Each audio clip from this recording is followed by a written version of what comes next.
ലോകത്ത് അങ്ങനെ ഒരു ആശങ്കയുണ്ട്, കുടിയേറ്റത്തിന്റെ ഒരു നല്ല കാലം അവസാനിച്ചോ എന്നുള്ളത്. ഏത് രാജ്യങ്ങളിലേക്കാണോ ആളുകൾ കുടിയേറുന്നത്, ആ രാജ്യങ്ങൾക്ക് കുടിയേറി വരുന്ന ആളുകളുടെ ഒരു ആവശ്യകതയുണ്ട്.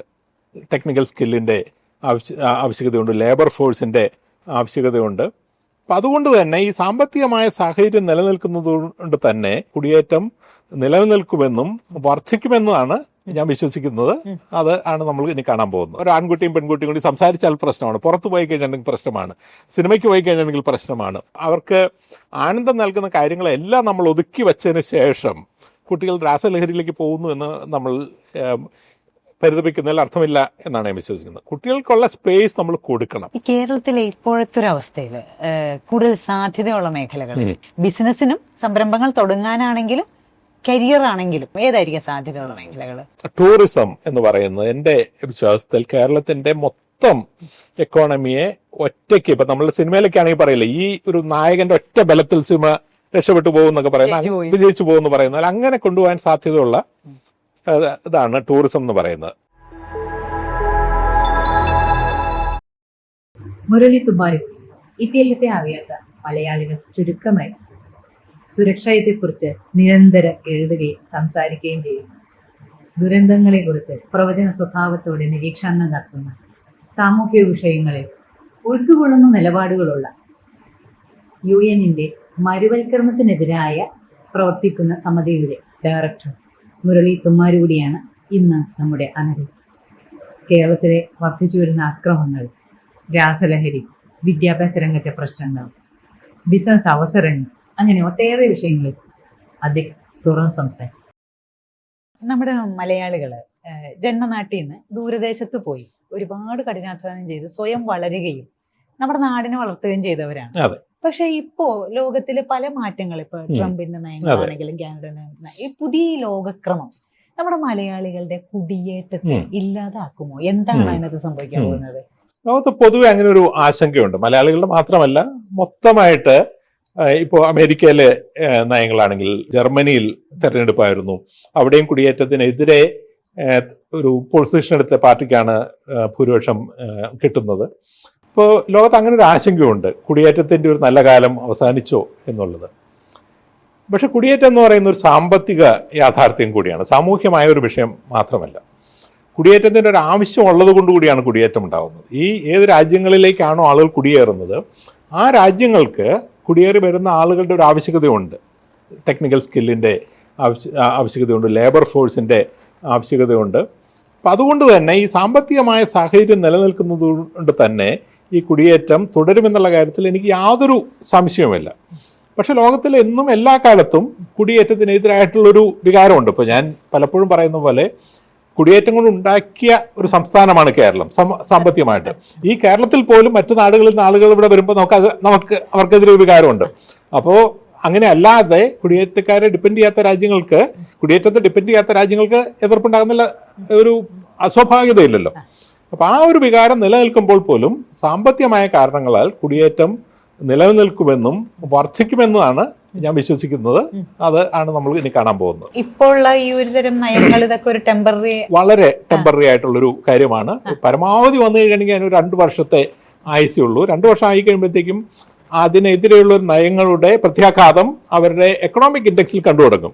അവരുടെ നാടിൽ ലേബറിന്റെ ചാർജ് കൂടുന്നു, ജീവിത ചെലവ് കൂടുന്നു, ആളുകളെ അക്സെപ്റ്റ് ചെയ്യാതെ മാർഗമില്ലാത്തൊരു സ്ഥിതി വരുന്നു.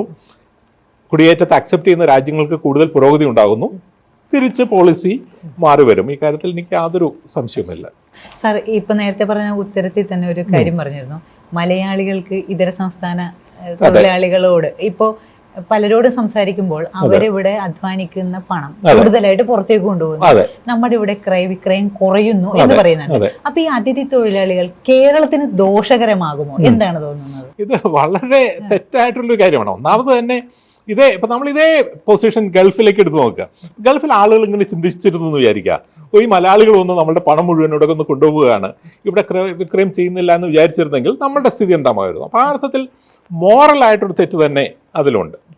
രണ്ടാമതായത് പ്രാക്ടിക്കലായിട്ടുള്ള ഒരു കാര്യം എടുക്കുക. നമ്മളുടെ അതിഥി തൊഴിലാളികൾ ഇവിടെ വരുന്നു, അതുകൊണ്ട് തന്നെ നമ്മളുടെ എല്ലാത്തരം ലേബർ ഫോഴ്സിലും താഴ്ന്ന നിലയിൽ ആ ലേബർ ചെയ്യാനായിട്ട് സാധിക്കുന്നു. ഇപ്പോൾ ഇവരില്ലാതിരുന്നെങ്കിൽ ഒരു കൺസ്ട്രക്ഷൻ ലേബറിൻ്റെ നിരക്ക് എന്താവുമായിരുന്നു, കൃഷി തൊഴിലാളികളുടെ നിരക്ക് എന്തായിരുന്നു ആവുമായിരുന്നു. അപ്പം നമ്മളുടെ കയ്യിൽ ചിലവാക്കാനായിട്ട് പണമില്ലാത്ത ഒരു സ്ഥിതി വരും. കാരണം എന്തിനും കൂടുതൽ പണം കൊടുക്കേണ്ടത് വരും. രണ്ടാമത്തേത്, ഇന്നിപ്പോൾ നമ്മളുടെ ഇപ്പം പെരുമ്പാവൂർ എന്ന് പറഞ്ഞ ടിപ്പിക്കലായിട്ടുള്ള സിറ്റുവേഷനാണ്. പെരുമ്പാവൂരത്തെ മെയിൻ ആയിട്ടുള്ള മാർക്കറ്റ് നിലനിന്ന് പോകുന്നത് ഈ കുടിയേറ്റ തൊഴിലാളികൾ അവിടെ പണം ചെലവാക്കുന്നുണ്ട്. കാരണം അവർ പൈസ ചെലവാക്കുന്ന മുഴുവൻ പെരുമ്പാവൂരിലാണ്. പെരുമ്പാവൂരിലുള്ള ആളുകൾ ശരാശരി പണം ചെലവാക്കുന്നത് മിൻട്രയിലും അല്ലെങ്കിൽ ആമസോണിലുമാണ്. നമ്മളുടെ ഷോപ്പിംഗ് ആണ് നാട് കടന്നു പോയത്. ശരിക്കും ഇവിടെ ഷോപ്പിംഗ് നടക്കുന്നത് മറ്റു നാടുകളിലെ തൊഴിലാളികളാണ്. അപ്പോൾ ഈ കുടിയേറ്റത്തിൻ്റെ എക്കണോമിക്സ് വളരെ അധികം പഠിക്കപ്പെട്ടുള്ളതാണ്. കുടിയേറ്റം നടക്കുമ്പോൾ കുടിയേറുന്ന ആളുകൾക്ക് തീർച്ചയായിട്ടും ബെനിഫിറ്റ് ഉണ്ട്. അതുകൊണ്ടാണ് അവർ കുടിയേറി വരുന്നത്. അവർ പണം അയക്കുന്നുണ്ട് ആ നാടുകൾക്ക്, അവരെ എവിടെ നിന്നാണോ വന്ന് ആ നാടുകൾക്ക് ഗുണമുണ്ട്. ഇതും പ്രൂവണാണ്. സാമ്പത്തിക ശാസ്ത്രജ്ഞന്മാർ 2021 നോബൽ പ്രൈസ് കിട്ടിയത് ഈ ഒരു പഠനത്തിനായിരുന്നു. പഠിച്ചത് അവർ കുടിയേറി വരുന്ന ഏത് നാട്ടിലേക്കാണ് വരുന്നത് ആ നാടിന് അത് ഗുണകരമാണോ. അത് വളരെ ഒരു സംശയമില്ലാതെ ആ പഠനം പറയുന്നത് ഏത് നാട്ടിലേക്കാണോ വരുന്നത് ആ നാടിനും അത് സാമ്പത്തികപരമായി ഗുണകരമാണ്. അതുകൊണ്ടാണ് കുടിയേറ്റം നിലനിൽക്കുന്നത് എന്നുള്ളതാണ്. അപ്പോൾ കേരളത്തിൽ ഈ മറുനാടൻ തൊഴിലാളികൾ വരുന്നത് കൊണ്ട് മൊത്തം ഇക്വേഷൻ എടുത്തു കഴിഞ്ഞിട്ടുണ്ടെങ്കിൽ നമ്മളുടെ ക്രയവിക്രയങ്ങൾ കൂടിയിട്ടേ ഉള്ളൂ. അവർ ഇത് ചെയ്യുന്നു, അവർ കൺസ്യൂം ചെയ്യുന്നുണ്ട്, അവരുടെ ടാക്സ് സർക്കാരിന് കിട്ടുന്നുണ്ട്. അത് മൊത്തം സമൂഹത്തിന് ലാഭകരമാവാണ് ചെയ്യുന്നത്. സാധാരണ താങ്കളുടെ എഴുത്തുകളാണെങ്കിലും സംസാരങ്ങളാണെങ്കിലും യുവത്വത്തെ ഒരുപാട് എന്ന് വെച്ചാൽ യുവത്വത്തെ, അതായത് തന്തവൈബ് ഇല്ലാതെ യുവത്വത്തെ കുറേയും കൂടി പ്രോത്സാഹിപ്പിക്കുന്ന അവരുടെ ഇനോർമസ് എനർജിയെ ചെയ്യുന്നതാണ്. പക്ഷെ നമ്മുടെ ഇപ്പോഴത്തെ ഒരു യുവതലമുറയിൽ രാസലഹരി ഉപയോഗം കൂടുന്നു, സ്കൂൾ കുട്ടികൾ തന്നെ തലക്കടിച്ച് കൊലപാതകം നടക്കുന്നു. ഇതെന്താ നമ്മുടെ കേരളത്തിലെ സാമൂഹ്യ സ്ഥിതി മോശമായതുകൊണ്ടാണോ അതോ ലോകമെമ്പാടും ഇങ്ങനെയൊക്കെയുള്ള കാര്യങ്ങൾ നടക്കുന്നുണ്ടോ? ഇതിപ്പോ കൂടുതലായിട്ട് വാർത്തകളിൽ വരുന്നത് കൊണ്ടാണോ? എന്താണ് ഇപ്പൊ ശരിക്കും നടക്കുന്നത്? എന്താണ് ഇതിന്റെ പ്രശ്നം? എന്താണ്? രണ്ട് കാര്യങ്ങൾ തീർച്ചയായിട്ടും കൂടുതലായിട്ട് നടക്കുന്നുണ്ട്. ഒന്ന്, രാസലഹരിയുടെ ഉപഭോഗം ഇവിടെ കൂടിയിട്ടുണ്ടെന്നുള്ള കാര്യത്തിൽ യാതൊരു സംശയവുമില്ല. അടി കൂടുന്നതെല്ലാം പണ്ടുണ്ടായിരുന്നെങ്കിലും പലപ്പോഴും അതിൻ്റെ ഇൻറ്റൻസിറ്റി എല്ലാം അടുത്തിടയ്ക്ക് കൂടിയതായിട്ടുണ്ട്. കഴിഞ്ഞ ദിവസം തന്നെ മുഖ്യമന്ത്രി അതിനെപ്പറ്റി പറഞ്ഞിരുന്നു. ഇവിടെ ഇത് സംഭവിക്കുന്നുണ്ട്. മറ്റ് രാജ്യങ്ങളിൽ ഈ പ്രശ്നമുണ്ട്. പക്ഷേ അത് അടുത്ത വീട്ടിൽ കറണ്ട് ഇല്ല എന്നുള്ളത് കൊണ്ട് നമുക്ക് യാതൊരു ഗുണമില്ല. അപ്പോൾ അതിന് നമ്മൾ ഡിസ്കൗണ്ട് ചെയ്യണം. ഇപ്പോൾ ഇംഗ്ലണ്ടിൽ ടീനേജർ നൈഫ് ഗ്യാങ് എന്നെല്ലാം പറയുന്നത് വലിയൊരു വിഷയമാണ്.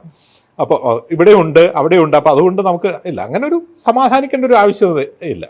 നമ്മൾ ഇവിടെ പിന്നെ പല സാമൂഹ്യമായുള്ള പല കാരണങ്ങളും ഉണ്ട്. നമ്മുടെ കുടുംബത്തിൻ്റെ രീതി, കോളേജുകളിലെ രീതി, അങ്ങനെ പല രാഷ്ട്രീയമില്ലാത്തത്, ഇതെല്ലാം ഇതിന് കാരണങ്ങളാണ്.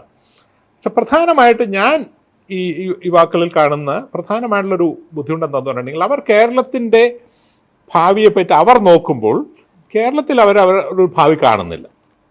കേരളത്തിൽ ഒരു പഠിച്ച് ഒരു ജോലി കിട്ടിക്കഴിഞ്ഞാണെങ്കിൽ അവർ ആസ്പയർ ചെയ്യുന്ന ഒരു ജീവിക്കാനുള്ളൊരു സാഹചര്യം അവർ ഇവിടെ കാണുന്നില്ല. അപ്പം അതുകൊണ്ട് തന്നെ ജീവിതം എന്നുള്ളൊരു ലഹരി അതിവിടെ കിട്ടുന്നില്ല. ആ ജീവിതത്തിൽ ശരാശരി സാധാരണഗതിയിൽ നമ്മൾ സന്തോഷിക്കുന്ന കാര്യങ്ങളെല്ലാം തന്നെ സമൂഹം അങ്ങനെ ഒതുക്കി വെച്ചിരിക്കുകയാണ്. നമ്മൾ ഇപ്പോൾ ഒരു ആൺകുട്ടിയും പെൺകുട്ടിയും കൂടി സംസാരിച്ചാൽ പ്രശ്നമാണ്, പുറത്ത് പോയി കഴിഞ്ഞിട്ടുണ്ടെങ്കിൽ പ്രശ്നമാണ്, സിനിമയ്ക്ക് പോയി കഴിഞ്ഞിട്ടുണ്ടെങ്കിൽ പ്രശ്നമാണ്, കൂട്ടുകൂടി ഡാൻസ് ചെയ്താൽ പ്രശ്നമാണ്. ഇപ്പോൾ ഇവിടുത്തെ വേസ്റ്റ് ആയിട്ടുള്ള സിറ്റുവേഷൻ എന്താണെന്ന് പറഞ്ഞിട്ടുണ്ടെങ്കിൽ, ഏതെങ്കിലും സമയത്ത് രാത്രി 10 മണിക്ക് ശേഷം, ഇപ്പോൾ കഴിഞ്ഞ ദിവസം ഒരു ജേർണലിസ്റ്റിൻ്റെ പ്രോഗ്രാം കണ്ടു, രാത്രി 11 മണിക്ക് ശേഷം എറണാകുളത്ത് ക്യൂൻസ് ഹൈവേയിൽ കുട്ടികൾ നിന്ന് ഡാൻസ് ചെയ്യുന്നു. എന്നാൽ അവർ രാസലഹരി ആയിരിക്കും. അങ്ങനെ നമ്മൾ ചിന്തിക്കേണ്ട കാര്യമില്ലല്ലോ. കുട്ടികൾ നിന്ന് ഡാൻസ് ചെയ്യുന്നത് സ്വാഭാവികമുള്ള കാര്യമല്ലേ.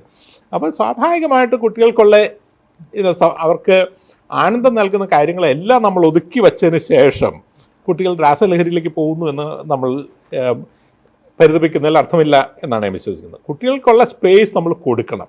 എന്തൊക്കെ സന്തോഷകരമായ കാര്യങ്ങൾ ചെയ്യുന്നു, അവരുടെ അതേ ഏജിലുള്ള ആ കുട്ടികൾ ലോകത്ത് എന്തൊക്കെ ചെയ്യുന്നു അതിനുള്ള അവസരങ്ങൾ നമ്മൾ ഉണ്ടാക്കുക. നമ്മളുടെ വീടുകളിലുള്ള നിയന്ത്രണങ്ങൾ കുറയ്ക്കുക. ഞാൻ പലപ്പോഴും പറഞ്ഞിട്ടുണ്ട്, അതായത് ഈ ലോകത്ത് 24 വയസ്സ് വരെ അച്ഛനമ്മയുടെയും കൂടെ കുട്ടികൾ ജീവിക്കുന്നുള്ള ഒരു ആധുനികമായിട്ടുള്ള ലോകത്തിൻ്റെ ഒരു രീതി അല്ല. മിക്കവാറും വികസിത രാജ്യങ്ങളെല്ലാം 18 വയസ്സാകുമ്പോൾ, ചില രാജ്യങ്ങളിൽ 17 വയസ്സാകുമ്പോൾ തന്നെ അവർ അച്ഛനമ്മയുടെയും ഇതിൽ നിന്ന് മാറി സ്വന്തമായിട്ട് എന്തെങ്കിലും ജോലി ചെയ്തു അവർ ഒരുമിച്ച് ജീവിക്കുന്നൊരു സാഹചര്യം ഉണ്ടാകും. ആ ഒരു ഇതിലേക്ക് നമ്മളുടെ ഇത് മാറിക്കഴിഞ്ഞിട്ടുണ്ടെങ്കിൽ, നമ്മളുടെ അച്ഛനമ്മയുടെ ഉൾപ്പെടെയുള്ള സമൂഹത്തിൻ്റെ കൺട്രോൾ കുട്ടികളിൽ നിന്ന് മാറിക്കഴിഞ്ഞിട്ടുണ്ടെങ്കിൽ ഈ ഒരു രാസലഹരിയിൽ നിന്ന് മാറിയിട്ട് അവർ അവരുടെ കാര്യങ്ങൾ കൂടുതൽ ഉത്തരവാദിത്വത്തോടെ ചെയ്യും എന്നാണ് ഞാൻ വിശ്വസിക്കുന്നത്. അപ്പോൾ അവരിലുള്ള കൺട്രോൾ കൂട്ടുകയല്ല കുറയ്ക്കുകയാണ് വേണ്ടത് എന്നുള്ളൊരു അഭിപ്രായം എനിക്കുള്ളത്. നമ്മളുടെ പരമ്പരാഗതമായിട്ട് അങ്ങനെ ഒരു കൺസെപ്റ്റ് ആണല്ലോ. നമ്മള് മക്കൾക്ക് 50 വയസ്സായാലും നമ്മുടെ മക്കൾ വലുതാകുന്നില്ല. കേരളത്തിലെ അമ്മമാർക്കും അച്ഛന്മാർക്കും അവരുടെ സ്വന്തം മക്കൾ വലുതാകുന്നില്ല. ആ ഒരു മാനസിക മാറ്റം, ആറ്റിറ്റ്യൂഡ് മാറ്റം ഉണ്ടാകുമോ? ഉണ്ടാകാൻ സാധ്യതയുണ്ടോ? ഈ പുതിയ തലമുറക്കാരെങ്കിലും ചിന്തിക്കും? വേറെ പുതിയ തലമുറ ചിന്തിക്കുമെന്ന് വെച്ചാൽ വാസ്തവത്തിൽ പലപ്പോഴും ഇല്ല. ഇതൊരു നിർഭാഗ്യകരമായ കാര്യമാണ്. ഞാനെല്ലാം എൻ്റെ ക്ലാസ്മേറ്റ്സിനോട് പലപ്പോഴും സംസാരിക്കുമ്പോൾ പോലും അവർ ഈ ഞാൻ പറയുന്ന കാര്യങ്ങളോട് അവർ അംഗീകാരം ചെയ്യുന്നില്ല. നമ്മളുടെ ചെറുപ്പത്തിലൊക്കെ നമ്മുടെ അച്ഛനും അമ്മയും അല്ലെങ്കിൽ അധ്യാപകർ നമ്മളെ തല്ലി വളർത്തിയത് കൊണ്ടാണ് നമ്മൾ ഡീസൻ്റ് ആയെന്നുള്ളത്. അത് തീർച്ചയായിട്ടും ഇല്ല. പക്ഷേ നമ്മളുടെ കുട്ടികൾ പുറത്തേക്ക് പോകുന്നത് അതിന് വലിയൊരു ഇമ്പാക്റ്റ് ഉണ്ട്. അതായത് നമ്മളുടെ സമൂഹത്തിൻ്റെ മൊത്തം കോമ്പോസിഷൻ മാറുകയാണ്. നമ്മളുടെ കുട്ടികൾ ഇവിടെ നിൽക്കാനായിട്ട് താല്പര്യം കാണിക്കുന്നില്ല എന്നുള്ളത് അടുത്തൊരു 5 വർഷത്തിനകം അതിൻ്റെ സാമൂഹികമായിട്ടുള്ള ഇമ്പാക്റ്റ് വളരെ വിസിബിൾ ആവും. ഇവിടെ എല്ലാ തലത്തിലും ഇപ്പോൾ പ്രായമായ ആളുകളുടെ എണ്ണം കൂടുന്നത് ഒന്നാമതായിട്ട്, പല തൊഴിലുകൾക്കും ആളുകളെ ഇവിടെ കിട്ടാനില്ലാതെ ആവുന്നു. ഉദാഹരണത്തിന് ഇപ്പോൾ നേഴ്സിംഗ് എന്ന് പറയുന്ന പ്രൊഫഷൻ, ഒരു പരിധിവരെ ഡോക്ടർമാരുടെ കാര്യത്തിൽ ഗ്ലോബലി ഡിമാൻഡിങ് ആയിട്ടുള്ള പല പ്രൊഫഷനും ഇവിടെ ആളുകൾ കിട്ടാതെ വരുന്നൊരു സാഹചര്യം ഉണ്ടാകും. ആ സാഹചര്യമൊക്കെ ഉണ്ടാകുമ്പോൾ നമ്മളുടെ ഇപ്പോൾ കോളേജുകളിൽ കുട്ടികൾ കിട്ടാത്ത സാഹചര്യം ഇപ്പോൾ തന്നെ ഉണ്ട്. ഇതെല്ലാം വന്നു കഴിയുമ്പോൾ എന്താണ് നമ്മളുടെ കുട്ടികളെ ഇവിടെ നിർത്താൻ എന്താണ് ചെയ്യേണ്ടത്? ഞാൻ നമ്മളുടെ കുട്ടികളെ ഇവിടെ നിർത്തണമെന്നൊരു അഭിപ്രായമുള്ള ഒരാളല്ല. കുട്ടികൾ എവിടെയാണെന്ന് വെച്ചാൽ പോകട്ടെ. പക്ഷെ ലോകത്ത് എവിടെയുമുള്ള കുട്ടികൾക്ക് വരാൻ പറ്റുന്നൊരു സംസ്ഥാനം ഉണ്ടാകട്ടെ, ഇതാണ് എൻ്റെ ആഗ്രഹം. അല്ലാതെ ഇവിടുത്തെ കുട്ടികളെ ഇവിടെ നിർത്തുക, അതിനുവേണ്ടി നമ്മൾ എന്തെങ്കിലും ചെയ്യുക, അങ്ങനെയല്ല. It should be such an exciting place that ലോകത്ത് എവിടെയുള്ള കുട്ടികൾ ഇന്ത്യയിലെ മറ്റ് സംസ്ഥാനങ്ങൾ, കേരളത്തിൽ പോയി പഠിച്ചാൽ നല്ലതാണ്, കേരളത്തിലാണ് ജോലി ചെയ്യാൻ ഏറ്റവും ബെസ്റ്റ് എന്നുള്ള തരത്തിൽ വരുന്നൊരു സാഹചര്യം ഉണ്ടാകണം എന്നുള്ള എൻ്റെ ആഗ്രഹം. ആ ഒരു ലഹരി പിടിപ്പിക്കുന്ന ഒരു സംസ്ഥാനമായിട്ട് കേരളം മാറണം. അതിന് ഈ ആറ്റിറ്റ്യൂഡൽ ചേഞ്ച് മാത്രം മതിയോ? സാമൂഹികപരമായ ഈ മാറ്റം മാത്രം മതിയോ? വേറെന്തെങ്കിലും നമ്മൾ ചെയ്യണോ? സാമൂഹികപരമായ മാറ്റം മാത്രമല്ല, സാമൂഹികപരമായ മാറ്റം തീർച്ചയായിട്ടും വേണം. ഇപ്പോൾ തന്നെ ഇപ്പോൾ IT സെക്ടറിൽ എടുത്തു കഴിഞ്ഞിട്ടുണ്ടെങ്കിൽ, ഇപ്പോൾ ബാംഗ്ലൂരുമായിട്ടോ ബോംബെ ആയിട്ടോ ഹൈദരാബാദോ ആയിട്ട് കമ്പയർ ചെയ്ത് കഴിഞ്ഞിട്ടുണ്ടെങ്കിൽ ലോവസ്റ്റ് കോസ്റ്റ് ഓഫ് ലിവിങ് കേരളത്തിലാണ്.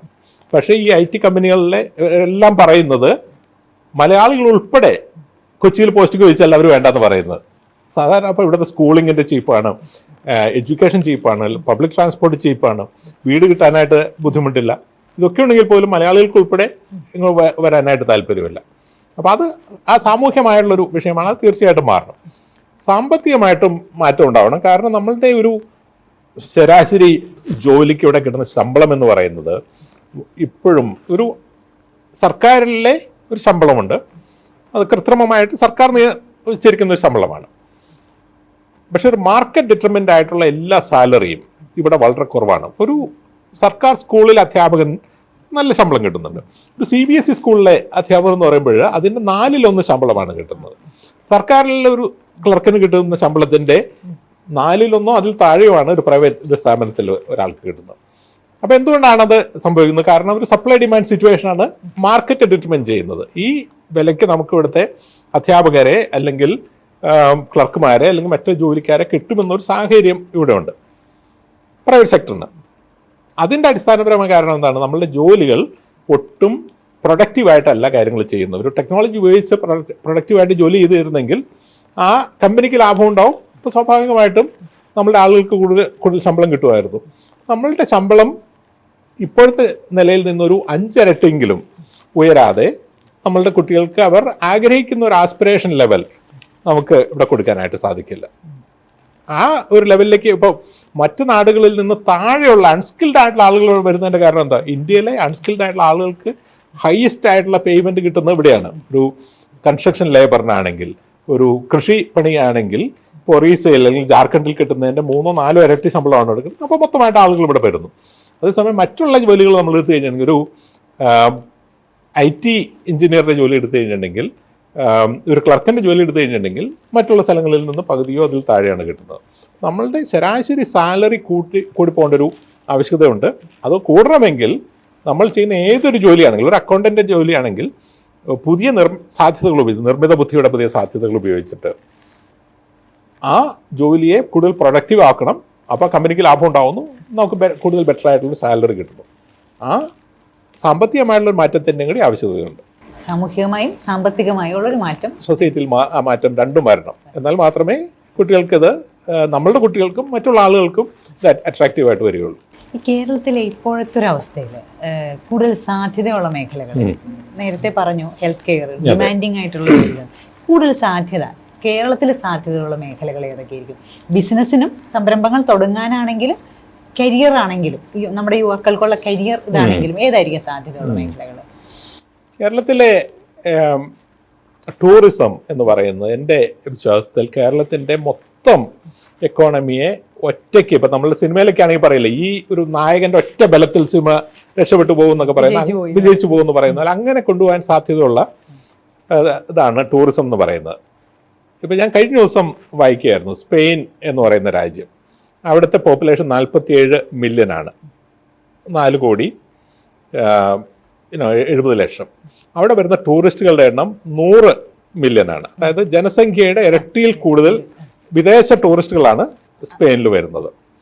കേരളത്തിൻ്റെ ജനസംഖ്യ എന്ന് പറയുന്നത് 3.33 മില്യനാണ്. അപ്പം സ്പെയിനിൻ്റെ 47 മില്യൺ, നമ്മൾ 33 മില്യൺ.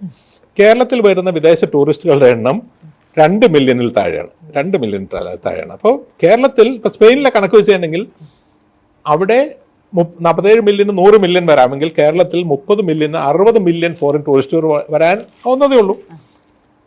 പക്ഷേ നമ്മളുടെ ടൂറിസ്റ്റുകളുടെ വരവ് അതിൽ എത്രയോ കുറവാണ്. അപ്പോൾ കേരളത്തിലെ ഒരു ജനസംഖ്യയ്ക്ക് ഒരാൾക്കും ഒരു ടൂറിസ്റ്റ് എന്നുള്ള ഒരു നിലയിലേക്കെങ്കിലും നമുക്ക് അപ്ഗ്രേഡ് ചെയ്യുകയാണെങ്കിൽ തന്നെ കേരളത്തിലെ ഇന്നത്തെ ടൂറിസം വരുമാനത്തിൻ്റെ 10 ഇരട്ടി ടൂറിസം നിന്ന് തന്നെ വരാനായിട്ട് സാധിക്കും. ടൂറിസം എന്ന് പറയുന്നത് എല്ലാ സെഗ്മെൻറ്റിലും ആണ്. നമ്മളുടെ എയർപോർട്ടിൽ ആൾ ഇറങ്ങുമ്പോൾ തന്നെ നമ്മൾക്ക് പണം വന്നു തുടങ്ങി. എയർപോർട്ടിലെ ടാക്സിയായി, അത് കഴിഞ്ഞുള്ള ഹോട്ടലായി, പോകുന്ന വഴിക്കുള്ള എല്ലാ സെറ്റപ്പായി, അവർ സ്പെൻഡ് ചെയ്യുന്ന മുഴുവൻ സമയം, ആ സമയം മുഴുവൻ അവർ പണം സ്പെൻഡ് ചെയ്തുകൊണ്ടിരിക്കുകയല്ലേ. പിന്നെ അവരെ കൊണ്ട് പണം സ്പെൻഡ് ചെയ്യിക്കാനുള്ള കാര്യങ്ങൾ ഇപ്പോൾ അവരിവിടുന്ന് പർച്ചേസ് ചെയ്യുന്നു. അപ്പോൾ അതൊരു വലിയൊരു ടൂറിസം എന്ന് പറയുന്നത് എന്നെ സംബന്ധിച്ചിടത്തോളം, if you don't do anything, ഇപ്പോൾ സ്വിറ്റ്സർലാൻഡൊക്കെ ചെയ്യുന്ന പോലെ നമുക്ക് വേറെ ഒന്നും വേണ്ട, ടൂറിസം മാത്രം മതി എന്ന് പറഞ്ഞാൽ പോലും നമുക്ക് ഒരു മോഡേൺ എക്കോണമി ഉണ്ടാക്കാവുന്നേ ഉള്ളൂ. രണ്ടാമത്തേത് കൃഷി. ഇന്ന് നമ്മൾ ചെയ്യുന്ന തരത്തിലുള്ള കൃഷിക്ക് കേരളത്തിൽ യാതൊരു ഭാവിയുമില്ല. ഇന്ന് നമ്മൾ ഈ പറയുന്ന പോലെ നമ്മൾ നെൽകൃഷി നമ്മളുടെ പാരമ്പര്യമാണ്, അത് നമ്മൾ പിടിച്ചു നിർത്തുക, അതൊന്നും ഇനിയും ഇമ്പോസിബിൾ. ഇതെല്ലാം ഡൈയിങ് ആയിട്ടുള്ള കാര്യമാണ്, യാതൊരു സാധ്യതയും ഉള്ളതല്ല. അല്ലെങ്കിൽ തെങ്ങ്, പരമ്പരാഗതമായിട്ടുള്ള നമ്മളുടെ കൃഷികൾക്ക് കേരളത്തിൽ ഒരു സാധ്യതയുമില്ല എന്ന് വിശ്വസിക്കുന്ന ഒരാളാണ്. അതേസമയം മറ്റുള്ള ആധുനികമായുള്ള കൃഷി രീതികളും നമ്മളുടെ മാർക്കറ്റിൽ ഡിമാൻഡുള്ള വസ്തുക്കളും കൃഷിയാണെങ്കിൽ അത് കേരളത്തിൽ വലിയ സാധ്യതയാണ്.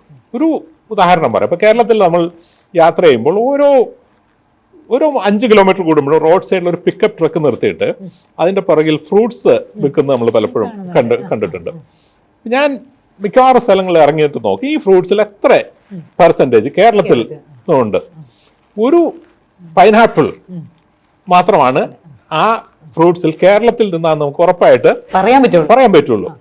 മാങ്ങ എന്ന് പറയുന്നത് കേരളത്തിൽ എവിടെ നോക്കിയാലും മാങ്ങയാണ്. പക്ഷേ ഈ മാങ്ങ ഒന്നും തന്നെ കേരളത്തിൽ നിന്ന് വരുന്നതല്ല. എന്ന് പറഞ്ഞാൽ ഈ കേരളത്തിലെ ഈ ആയിരക്കണക്കിന് പിക്കപ്പുകൾക്ക് സപ്ലൈ ചെയിനിൽ മാങ്ങ സപ്ലൈ ചെയ്യാനുള്ള സംവിധാനം നമുക്കില്ല.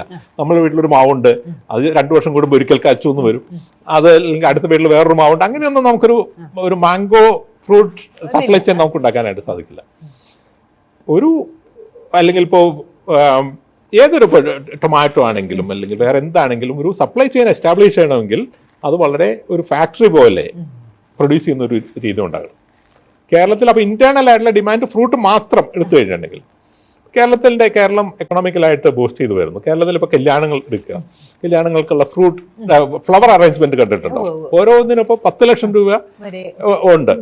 അതെ, ഈ ഫ്ലവർ എവിടെ നിന്നാണ് വരുന്നത്? ഇത് ഏതെങ്കിലും കേരളത്തിൽ നിന്നുള്ള ഫ്ലവറാണ്? ഫ്ലവർ മുഴുവൻ വിദേശങ്ങളിൽ നിന്നാണ് വരുന്നത്. കേരളത്തിൽ അലങ്കരിക്കേണ്ട ഫ്ലവർ വരുന്നത് ആംസ്റ്റർഡാമിൽ നിന്നാണ്. ആംസ്റ്റർഡാമിലേക്ക് ഫ്ലവർ വരുന്നത് കെനിയയിൽ നിന്നാണ്. അപ്പോൾ ആ ഒരു മാർക്കറ്റ് എന്നാണ് നമ്മൾ അത് ഉണ്ടാക്കാൻ പോകുന്നത്?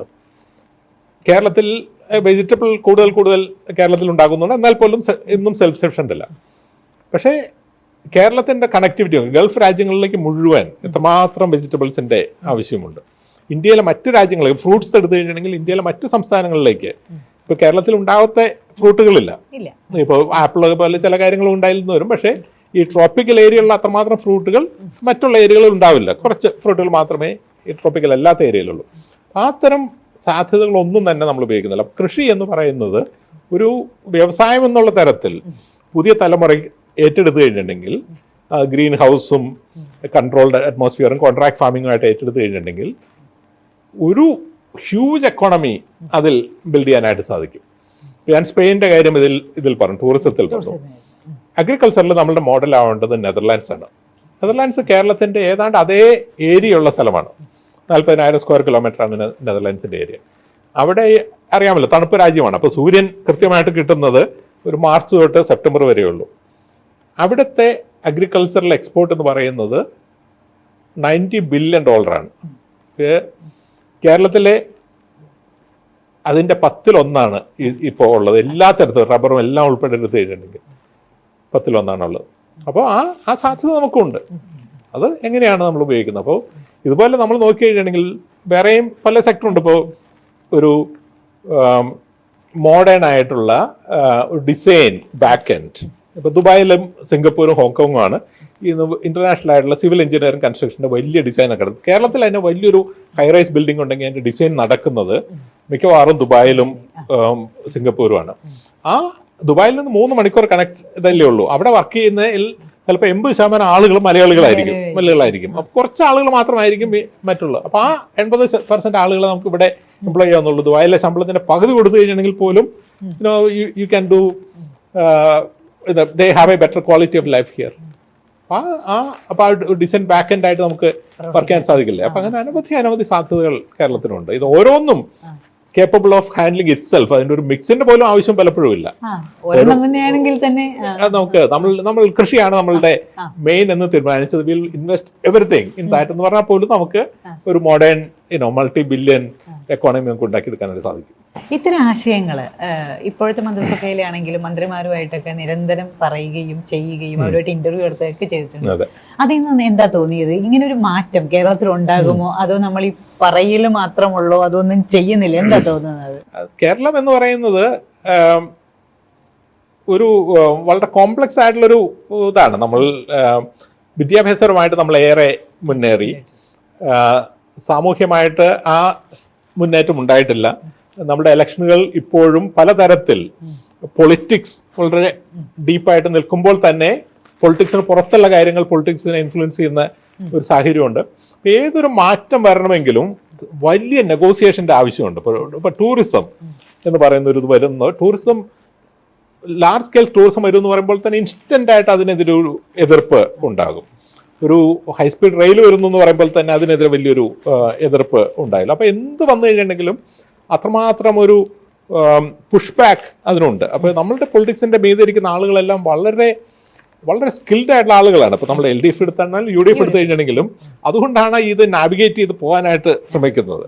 ഇപ്പോൾ അമേരിക്കയിൽ ട്രംപൊക്കെ ചെയ്യുന്ന പോലെ പോളിസികളെ ബുൾഡോസ് ചെയ്തുകൊണ്ടുവന്നൊരു രീതി നമ്മളുടെ ഈ പൊളിറ്റിക്കൽ സാഹചര്യത്തിൽ അത്ര എളുപ്പമല്ല. അപ്പോൾ മാറ്റം വരും എന്ന് തന്നെയാണ് വിശ്വസിക്കുന്നത്. പക്ഷേ അത് പലപ്പോഴും ഒരു പോസിറ്റീവ് ഇതിൽ നിന്നല്ല. ഇപ്പം ഞാൻ വിശ്വസിക്കുന്ന ഒരു കാര്യമുണ്ട്. അതായത് നമ്മുടെ കുട്ടികൾ ഇങ്ങനെ പുറത്തേക്ക് പോകുന്നത്, നമ്മുടെ നേഴ്സുമാർ പുറത്തേക്ക് പോകുന്നൊക്കെ ഒരു ക്രൈസിസ് ഉണ്ടാക്കും.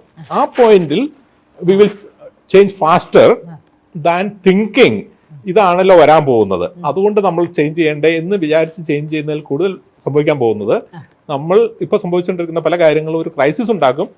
ആ സമയത്ത് നമ്മൾ ചേഞ്ചസ് കൂടുതൽ അക്സെപ്റ്റ് ചെയ്യാനായിട്ട് തയ്യാറാകും എന്നുള്ളതാണ്. അപ്പൊ കേരളത്തിന് മുന്നിലുള്ള റിസ്ക് എന്താണ്? അപ്പൊ ഇനി എന്താണെന്ന് വെച്ചാൽ നമ്മുടെ കുട്ടികൾ പുറത്തേക്ക് പോകുന്നു, സ്കിൽഡ് വർക്കേഴ്സ് പോകുന്നു, നല്ല ബ്രെയിൻ പോകുന്നു. ഇപ്പൊ ടോണി തോമസിനെ പോലെയുള്ളവർ എഴുതുന്ന പോലെ മട്ടടിയുന്ന ഒരു സംസ്ഥാനമായിട്ട് കേരളം മാറുകയാണോ എന്നുള്ള ആശങ്ക പലരും പങ്കുവെക്കുന്നുണ്ട്. അപ്പൊ നമ്മളുടെ കേരളത്തിന് മുന്നിൽ താങ്കൾ കാണുന്ന ഏറ്റവും വലിയ റിസ്ക് എന്താണ്? ഏറ്റവും വലിയ റിസ്ക് വളരെ ഒബിയസ് ആണ്. അതായത് നമ്മളുടെ കഴിഞ്ഞൊരു 30 വർഷം 1990 തൊട്ട് 2020 വരെ നമ്മളുടെ ഈ പൊളിറ്റിക്സ് വളരെ സ്ലോ പേസിൽ പോയിട്ടും ഈ പറഞ്ഞ പോലെ പലതരത്തിലുള്ള നെഗോസിയേഷൻ ഒക്കെ ആയിട്ട് വളരെ സ്ലോ പേസിലാണ് റിഫോംസ് ഉണ്ടാകുന്നത്. എന്നാൽ പോലും നമ്മളുടെ എക്കണോമിക് ലെവലിൽ നമ്മൾ വലിയ മോശമില്ലാതെ പോയി. അതിന്റെ മെയിൻ ആയിട്ടുള്ള കാരണം നമുക്ക് കിട്ടിയ റെമിറ്റൻസ് ആണ്. പ്രവാസികളുടെ പണം ഇങ്ങനെ വന്നുകൊണ്ടേയിരുന്നു, അതിവിടെ ചെലവാക്കുന്നു.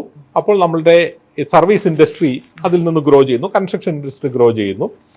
അപ്പോൾ ഈ രാഷ്ട്രീയം കൊണ്ടുണ്ടാക്കിയ സ്ലോ ഡൗൺ ആളുകളെ അത്രമാത്രം ബാധിച്ചില്ല. അവർക്ക് വ്യക്തിപരമായിട്ട് ആളുകൾക്ക് പ്രോഗ്രസ് ഉണ്ടായി.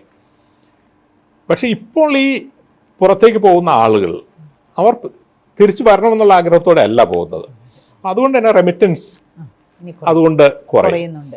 ഗൾഫ് രാജ്യങ്ങളിൽ തന്നെ 1990-കൾ തൊട്ട് 2020 വരെ അവിടെ എത്ര നാൾ താമസിച്ചാൽ പോലും അവിടെ നമുക്ക് സിറ്റിസൺഷിപ്പ് കിട്ടില്ല എന്നുള്ളത് ഉറപ്പായിരുന്നു. പക്ഷെ അവിടെ വീട് വാങ്ങാനോ ഒന്നും സാധിക്കില്ല. ഇപ്പൊ അങ്ങനെയല്ല, നയങ്ങൾ മാറി. അവിടെ വീട് വാങ്ങാനായി. ആ ഗൾഫിൽ ഇപ്പോൾ വിൽക്കുന്ന വീടുകളിൽ കൂടുതലും വാങ്ങുന്നത് ഇന്ത്യക്കാരാണ്. അതിൽ തന്നെ കൂടുതലും മലയാളികളാണ്. അപ്പൊ അതിനുവേണ്ടി ഇങ്ങോട്ട് പണം വരുന്നില്ല എന്ന് മാത്രമല്ല, ചരിത്രത്തിൽ ആദ്യമായി ഇവിടെ നിന്ന് പണം പുറത്തേക്ക് പോയിക്കൊണ്ടിരിക്കുകയാണ്. ഞാൻ കഴിഞ്ഞ ദിവസം പറഞ്ഞിരുന്നു, അതായത് കഴിഞ്ഞ തവണ നാട്ടിൽ വരുമ്പോൾ അമിതാഭ് ബച്ചനും സഞ്ജു സാംസോണുമാണ് ഇതിന്റെ ബ്രാൻഡ് അംബാസഡർ ആയിട്ട് പുറത്തേക്ക് പണം അയക്കുന്നതിന്റെ. അപ്പൊ അമിതാഭ് ബച്ചൻ ബ്രാൻഡ് അംബാസഡർ ആവണമെങ്കിൽ ഒരു മൾട്ടി ബില്യൺ ബിസിനസ്സിന് മാത്രമേ അമിതാഭ് ബച്ചൻ ബ്രാൻഡ് അംബാസഡർ ആവുള്ളൂ. ഞാൻ വെയിറ്റ് ചെയ്യുന്നത് സച്ചിൻ ടെണ്ടുൽക്കർ എന്നാണ് ഈ പുറത്തേക്ക് പണം പോകുന്ന ഒരു ഏജൻസിയുടെ ബ്രാൻഡ് അംബാസഡർ ആണ്. അങ്ങനെയാണെങ്കിൽ then we know probably it has reached 5 billion of money going out, not coming in. അപ്പൊ ഈ പണം വരാതെ ഇരിക്കുകയും പണം പുറത്തേക്ക് പോവുകയും ചെയ്യുന്ന ഒരു സാഹചര്യത്തിൽ ഇന്ന് നമുക്കുള്ള കുഷൻ ഇല്ലാതാകും. ആ കുഷൻ ഇല്ലാതെയായി കഴിയുമ്പോൾ നമ്മുടെ ഗവേണൻസിൽ നമ്മൾ കാണിക്കുന്ന പിഴവുകൾ ആളുകളുടെ ഡേ ടു ഡേ ലൈഫിനെ ബാധിക്കും. അതായത് സർക്കാർ ഉദ്യോഗസ്ഥന്മാർക്ക് പെൻഷൻ കൊടുക്കാൻ പറ്റാത്ത പോട്ടെ, ശമ്പളം കൊടുക്കാത്ത സാഹചര്യം വരും. നമ്മുടെ ആരോഗ്യ സംവിധാനങ്ങൾ മോശമായിട്ട് വരും. ഈ ഒരു നമ്മളുടെ പബ്ലിക് ട്രാൻസ്പോർട്ട് മോശമായിട്ട് വരും. നമ്മളുടെ പബ്ലിക് റോഡിന്റെ മെയിൻ്റനൻസ് മോശമായിട്ട് വരും. പെൻഷൻ കഴിഞ്ഞിട്ട് വളരെ ഈ ശമ്പളവും പെൻഷൻ കൊടുക്കാമെന്ന് പറഞ്ഞാൽ പിന്നെ ഒന്നും ഇല്ലാതെ വരും. വേറെ എന്തെങ്കിലും ചെയ്യാൻ പറ്റുന്നത് ശമ്പളവും പെൻഷൻ മുടങ്ങുന്ന ഒരു സാഹചര്യം വരും. ഈ ഒരു സാഹചര്യം കേരളം ഒരു 5 വർഷത്തിനകം കാണേണ്ടി വരും എന്നാണ് ഞാൻ വിശ്വസിക്കുന്നത്. അത് ഒഴിവാക്കണമെങ്കിൽ നമ്മുടെ എക്കോണമി റാപ്പിഡായിട്ട് ഗ്രോ ചെയ്യണം. ഇപ്പോഴത്തെ ഇൻഡസ്ട്രി മിനിസ്റ്ററൊക്കെ അതിന് വേണ്ടിയിട്ടാണ് ട്രൈ ചെയ്യുന്നത്. അതായത് കൂടുതൽ ഇൻഡസ്ട്രികൾ ഇവിടെ വരുന്നു, പാർട്ടി മറ്റുള്ള തരത്തിൽ പണം സംഭരിക്കണം എന്നുള്ളൊരു നയത്തിലേക്കാണ് അത് വരുന്നത്. അങ്ങനെ വന്നു കഴിയണമെങ്കിൽ നമുക്കൊരു മാറ്റം സാധ്യതയുണ്ട്. പക്ഷെ അത് അങ്ങനെ വന്നില്ലെങ്കിൽ ഈ ഒരു സാഹചര്യത്തിലേക്ക് നമ്മൾ എത്തും. ഇന്നത്തെ പോലെ ഒരു നയം വെച്ചിട്ട് നമുക്കുള്ള ക്വാളിറ്റി ഓഫ് ലൈഫ് മെയിൻറ്റെയിൻ പറ്റാത്തൊരു സാഹചര്യം ഉണ്ടാകും. ആ സമയത്ത് people will be prepared, people will be unhappy, പക്ഷേ they will be prepared for bigger changes. അപ്പൊ അതൊരു ഓപ്പർച്യൂണിറ്റി ആയിട്ട് എടുക്കാം. ഈ സർക്കാരിന് പണമില്ലാത്തതാണല്ലോ പ്രശ്നം. ഈ സർക്കാരിന് പണം വരുത്താൻ ഈ സർക്കാർ ഇപ്പൊ ചെയ്തുകൊണ്ടിരിക്കുന്ന കുറെ കാര്യങ്ങളുണ്ട്. എല്ലാ പൊതുമേഖലാ സ്ഥാപനങ്ങൾ നടത്തുക, അങ്ങനെയൊക്കെയുള്ള കാര്യങ്ങളുണ്ട്. താങ്കൾക്കും ഒരുപാട് രോഗപരിചയം ഉണ്ടല്ലോ. ഈ സർക്കാരിന് ബിസിനസ് ചെയ്യേണ്ട കാര്യമുണ്ടോ? അല്ലെങ്കിൽ സർക്കാർ എന്താണ് ചെയ്യേണ്ടത് ഈ പണം വരുത്താൻ? നമ്മുടെ ഇവിടുത്തെ നയങ്ങളിൽ എന്ത് മാറ്റമാണ് വരുത്തേണ്ടത്? ഇത് നമ്മൾ കേരളത്തിലെ എല്ലാ ആളുകളും വാസ്തവത്തിൽ ഇടതുപക്ഷമാണ് സാമ്പത്തികമായിട്ട്. നമ്മൾ കാര്യം വലതുപക്ഷ വ്യതിയാനം എന്നൊക്കെ പറയുമെങ്കിൽ പോലും കേരളത്തിൽ എല്ലാവരും സർക്കാർ എല്ലാ കാര്യങ്ങളും നമുക്ക് വേണ്ടി ചെയ്യേണ്ടത് ഇടതുപക്ഷ മനസ്സാണ് നമ്മളുടെ ഉള്ളത്. അതിൽ ചില കാര്യങ്ങൾ ശരിയാണ്. അത് എല്ലാ ആളുകൾക്കും ഒരു സോഷ്യൽ ഇൻക്ലൂഷൻ വേണം എന്നുള്ള കാര്യത്തിലൊന്നും നമുക്ക് യാതൊരു സംശയമൊന്നുമില്ല. പക്ഷെ ആളുകൾക്ക് ഒരു തെറ്റിദ്ധാരണയുണ്ട്. അതായത് ഒരു സർക്കാർ ബിസിനസ്സിൽ ഇടപെടേണ്ട കാര്യമില്ല എന്നുള്ളതാണ് എൻ്റെ 100% കുറച്ച് വിശ്വാസം. അത് ബിസിനസ് ചെയ്യേണ്ട കാര്യങ്ങളാണ്. അതിലൊരു റൂൾ ഉണ്ടാക്കുക, എല്ലാവർക്കും ലെവൽ പ്ലേയിങ് ഫീൽഡ് ഉണ്ടാക്കുക എന്നുള്ളതാണ് സർക്കാർ ചെയ്യേണ്ട കാര്യം. ഇപ്പൊ കേന്ദ്ര ഗവൺമെന്റ് ആണെങ്കിൽ ചില കാര്യങ്ങൾ, ഇപ്പൊ ഡിഫൻസിന്റെ കാര്യങ്ങൾ, ന്യൂക്ലിയർ, അങ്ങനെയുള്ള ചില സെക്ടർ വേണമെങ്കിൽ കാര്യങ്ങൾ ഗവൺമെന്റ് ചെയ്യാം എന്ന് തീരുമാനിക്കാം. പക്ഷെ ഒരു ഹോട്ടൽ നടത്തുക എന്നുള്ളത്, അല്ലെങ്കിൽ ഒരു ടയർ കമ്പനി നടത്തുക എന്നുള്ളത്, ഇതൊന്നും സർക്കാർ ചെയ്യേണ്ട കാര്യമല്ല. അത് ബിസിനസ് ചെയ്യാവുന്നുള്ളൂ. പക്ഷെ കേരളത്തിലെ ഈ ബിസിനസ് നഷ്ടക്കച്ചവടം സർക്കാർ ചെയ്യേണ്ടെന്ന് വിശ്വസിക്കുന്ന എൻ്റെ സുഹൃത്തുക്കൾ പോലും ചിന്തിക്കുന്നത് ലാഭമുള്ള ബിസിനസ് എന്തുകൊണ്ടാണ് ചെയ്യാൻ പാടില്ലാത്തത്? അത് ലാഭമല്ലേ, അത് നമ്മൾ വിട്ടുകൊടുക്കേണ്ട കാര്യമുണ്ടോ പ്രൈവറ്റ് സെക്ടറിന്? ഇപ്പൊ അത് ഈ ലാഭവും നഷ്ടവും അല്ല വാസ്തുവിന്റെ അടിസ്ഥാനപരമായുള്ള കാര്യം. ഇത് സർക്കാരിന്റെ ബിസിനസ് ആണോ? ബിസിനസ് ചെയ്യാന്നുള്ളത് സർക്കാരിന്റെ ബിസിനസ് ആണോ? ഉത്തരം അല്ല എന്നുള്ളതാണ്. നമ്മളുടെ സർക്കാർ ഒരു ഒരു ഇലക്ട്രിസിറ്റി ബോർഡ് നടത്തുന്നു, ഇലക്ട്രിസിറ്റി കമ്പനി ബോർഡല്ല, ഒരു കമ്പനി നടത്തുന്നു, അല്ലെങ്കിൽ റോഡ് ട്രാൻസ്പോർട്ട് കമ്പനി നടത്തുന്നു, കോർപ്പറേഷൻ നടത്തുന്നു. അപ്പോൾ ഈ എത്ര തലങ്ങളിലുള്ള സർക്കാരിന്റെ ഉദ്യോഗസ്ഥരാണ് അതിനുവേണ്ടി സമയം ചെലവാക്കുന്നത്?